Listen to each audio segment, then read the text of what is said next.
Excelentíssimo senhor senador Eduardo Braga, relator desta mesma comissão, excelentíssimo senhor José Leônidas Cristino, ministro da CEP, meu caro amigo Bernardo Figueiredo, diretor-presidente da EPL, Manuel Messias, secretário de Relações do Ministério do Trabalho e Emprego, e doutor Roberto Dantas, diretor de Planejamento e Desenvolvimento de Comércio Exterior, excelentíssimos senadores e senadoras, deputados e deputadas, minhas senhoras e meus senhores.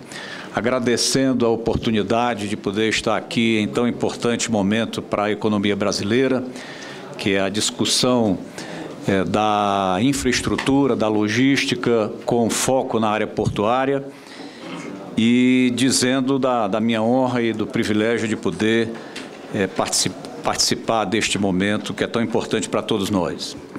Em primeiro lugar, quanto aos objetivos da medida provisória e as suas principais mudanças, o ministro Leônidas Cristino já fez aí uma completa apresentação sobre isso, de modo que nós não precisamos, evidentemente, repetir.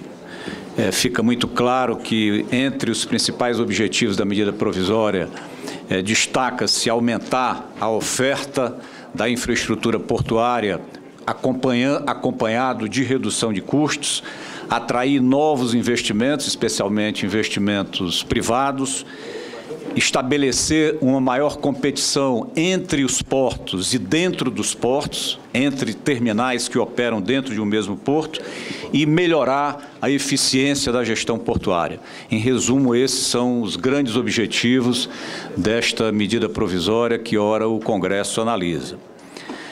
Nós precisamos também pontuar que a lógica da nossa discussão é porto como elo fundamental de uma cadeia logística. Isso é óbvio, mas é sempre bom realçar que porto só existe dentro de uma perspectiva de uma cadeia logística destinada a escoar um determinado produto ou a receber importações, no caso de países importadores, como, por exemplo, os Estados Unidos, que, ao contrário do Brasil, tem uma cadeia logística muito mais destinada a receber produtos do que a exportar produtos. Isso até explica um pouco por que a operação portuária nos Estados Unidos é mais cara do que no Brasil. É importante também destacar que a produtividade da economia como um todo, e no caso da economia brasileira isso é muito mais grave ainda, a produtividade, a competitividade da nossa economia depende em larga medida da eficiência da nossa logística. O que nós estamos vendo acontecer no exato momento mostra que nós precisamos investir muito em logística para evitar, por exemplo, as filas de caminhões que nós observamos nesse exato momento. Então, se a nossa logística fosse eficiente de tal modo, aproveitando toda a capacidade portuária que o país tem para escoar com rapidez as commodities que nós produzimos, a competitividade, a produtividade geral da economia brasileira seria certamente muito melhor. E eu queria, senhor presidente, senhor relator, aproveitar este momento para, dentro do pequeno tempo disponível, fazer uma breve análise, uma curta análise de um comparativo entre o modelo portuário brasileiro e o modelo portuário em algumas partes do mundo, porque eu acho que isso é relevante para que a gente possa posicionar o Brasil dentro desse contexto que é global. Quer dizer, quando a gente fala em porto, quando a gente fala em logística, nós não estamos naturalmente restritos à nossa geografia. Ao contrário, nós temos que ter uma visão de mundo em relação a essa logística. O modelo que o Brasil usa, que é o modelo que estava na Lei 8.630 e que permanece com a proposta da medida provisória 595, é o chamado modelo Landlord Port, onde o Estado tem o domínio da terra e arrenda essa terra para operadores privados. Então, assim como no resto do mundo, no Brasil, toda a operação portuária é privada, seja ela acontecendo dentro dos portos públicos, através de arrendamentos para operadores nos diversos terminais de cargas as mais variadas, seja nos terminais privados.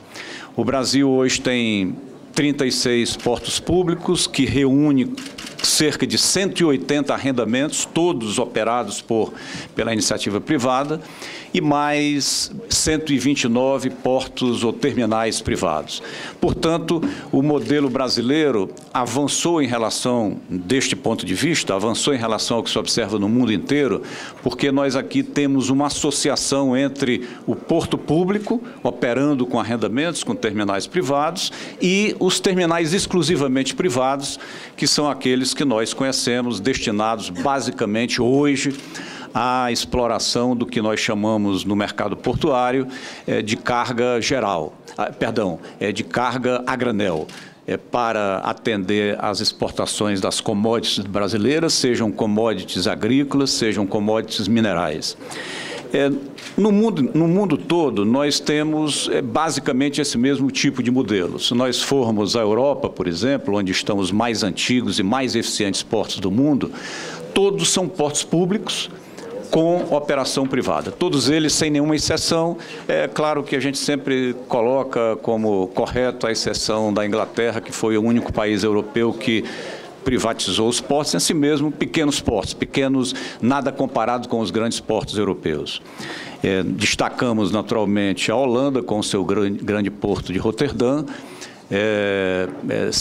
A Holanda, além de Roterdã, tem um porto de Amsterdã, que também é um porto importante, mas está muito longe do tamanho de Roterdã. E o porto de Roterdã é hoje o 10º maior porto do mundo em termos de movimentação de contêineres, já foi o primeiro, mas o avanço rápido da China fez uma mudança global do ponto de vista do transporte internacional. A China, há 20 anos atrás, não tinha nenhum porto entre os 10 maiores do mundo, e hoje, entre os 10 maiores portos do mundo, 6 são chineses. Entre os 20 maiores portos do mundo, 9 são chineses. Ou seja, a China hoje, dado ao rápido avanço no investimento da logística, da sua infraestrutura, tem quase a metade dos 20 maiores portos do mundo. Isso é importante a gente observar, porque foi isso, e no caso... E aqui a gente pode fazer um paralelo muito grande com o que acontece com a economia brasileira. Este investimento na logística, especialmente o investimento em portos pela economia chinesa, foi que possibilitou a China crescer tão rapidamente nos últimos 20 anos.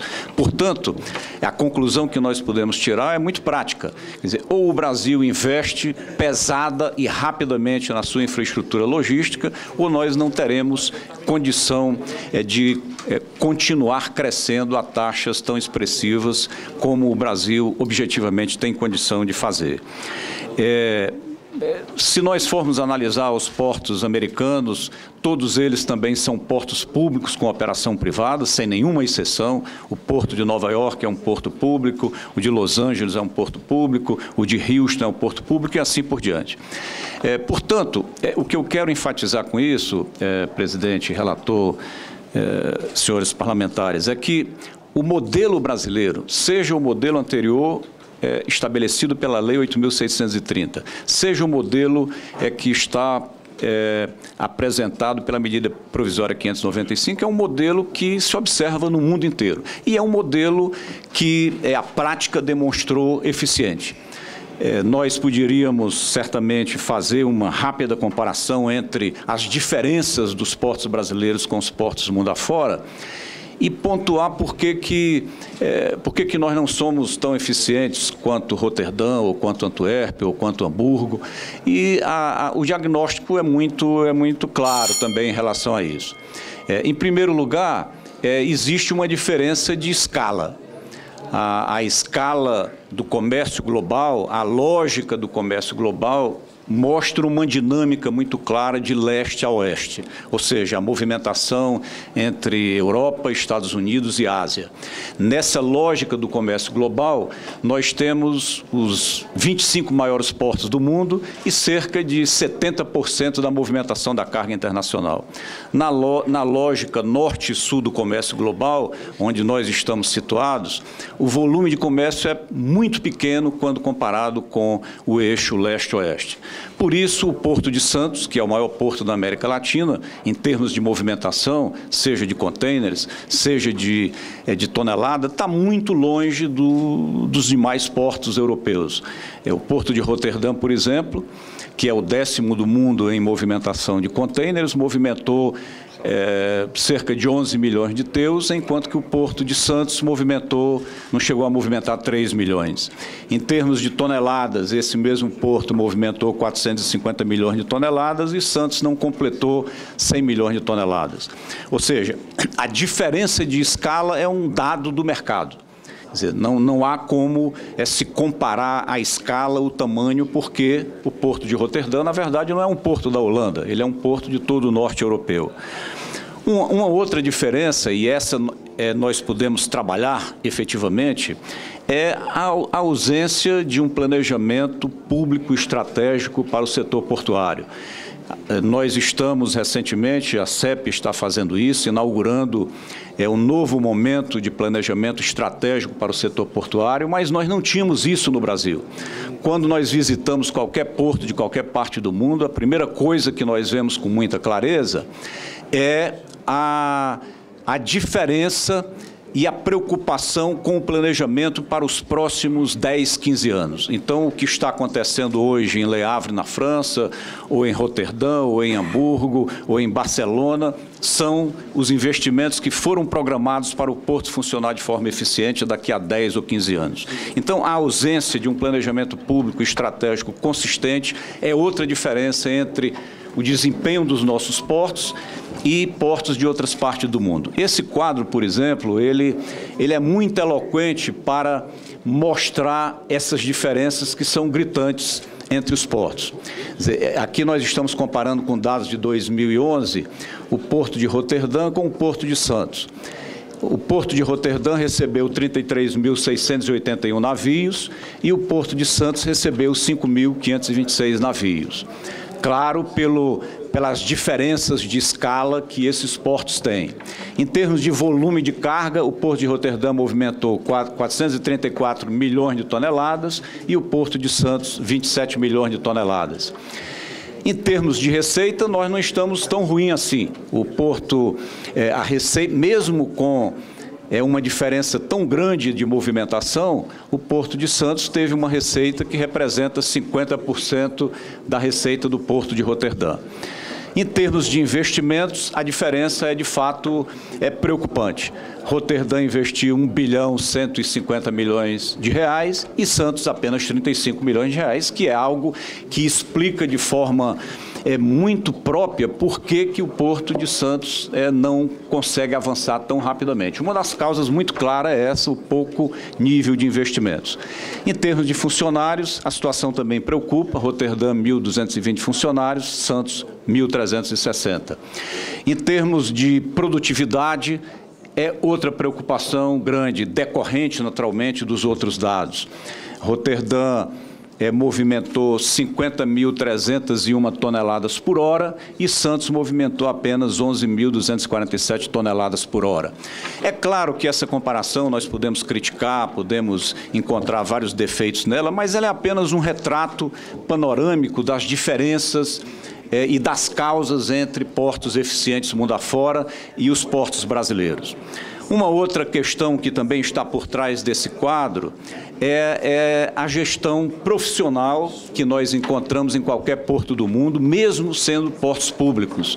Quando você visita Antuérpia, Le Havre, Hamburgo, Nova York, Houston, qualquer porto do mundo, nós encontramos apesar de serem portos públicos, nós encontramos uma estrutura de gestão absolutamente profissional, focada no planejamento, focada nos negócios e vendo o porto como um centro gerador de novos negócios, de novas possibilidades para a sua economia. No caso brasileiro, nós não encontramos essa mesma qualidade na gestão portuária. Como decorrência disso, a geração de caixa é outra diferença importantíssima. Todos os grandes avanços portuários que nós encontramos hoje sendo executados no mundo, Roterdã, de novo, está investindo 2 bilhões de euros numa grande expansão. Toda essa fonte de financiamento é bancada com geração de caixa do próprio porto.